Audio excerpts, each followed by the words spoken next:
యేసుక్రీస్తు నామములో మీకందరికీ వందములు. మన దేశంలో అనేక మంది కిడ్నాప్ మాఫియా అనేది ఉంది. ఇప్పుడు చాలామంది కిడ్నాప్ చేసి చిన్న చిన్న పసిపిల్లలను కూడా హాస్పిటల్‌లో అక్కడి నుంచి కిడ్నాప్ చేసుకొచ్చేస్తారు. తీసుకొచ్చి వాళ్ళని బెగ్గర్స్‌కి రెంట్‌కి ఇస్తారు పిల్లల్ని. ఇదివరకు ఒక టీవీలో వచ్చింది. దాన్ని బట్టి చెప్తున్నాను.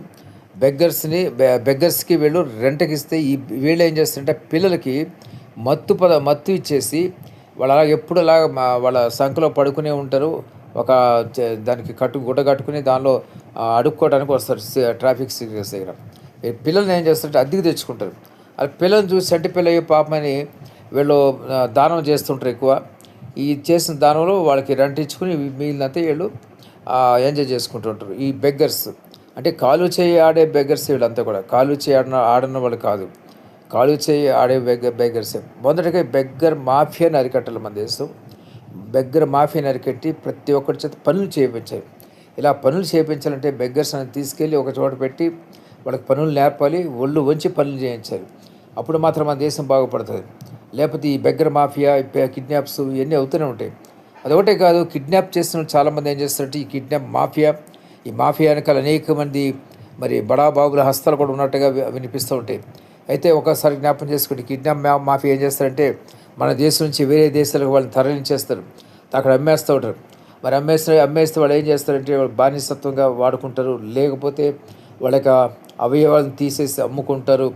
ఆ తర్వాత వాళ్ళంతా ఎందుకు పనికిరాని చేసి వాళ్ళని చంపేసి అవతల పడేస్తూ ఉంటారు. ఈ విధంగా జరిగేది ఒక తంతు. మరొకటి ఏంటంటే తీసుకెళ్ళి అక్కడ సెక్స్ వర్కర్ల కింద వాళ్ళు ఉపయోగిస్తూ ఉంటారు, ఆడవాళ్ళని తీసుకెళ్ళి. మరి గతకాలంలో ఆంధ్రప్రదేశ్లో గతకాల ప్రభుత్వంలో 32,000 మంది ఆడపిల్లలు మిస్ అయినట్టుగా వార్తలు వచ్చాయి.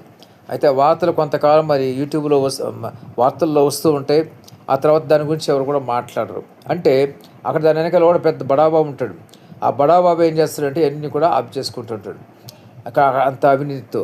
కాబట్టి గమనించిన ప్రతి ఒక్కరు కూడా అవినీతి పనులు ఎక్కువైపోవడం చేత మన దేశంలో ఎంత క్రైమ్ జరిగినా ఆ క్రైమ్ని డబ్బులతో వాళ్ళు మాఫీ చేసుకుంటూ ఉంటారు. కాబట్టి మన దేశంలో అవినీతి వెళ్ళిపోవాలి.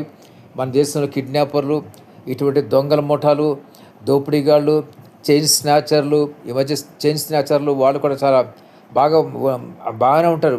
అడుక్కునే విధంగా ఉంటారు. చైన్ స్నాచర్స్ దర్జాగా వచ్చి మరి ఆడపిల్లల ఆ మెడలో చైన్ దొంగిలించేసి అది తీసుకెళ్ళి చక్కగా అమ్మేస్తూ ఉంటారు. అక్కడ అది కొనేవాళ్ళు కూడా కొన్ని సెంటర్స్ ఉంటాయి హైదరాబాద్లో.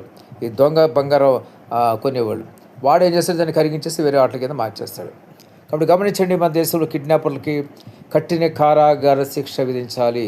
ఆ మాఫియా అందరిని పట్టుకోవాలి. కఠిన కారాగార శిక్ష, యావజ్జీవ కారాగార శిక్ష వేస్తేనే మన దేశంలో కిడ్నాప్లు ఆగుతాయి. దేవుడి మాటలు దీవించిన కాక ఆమెన్.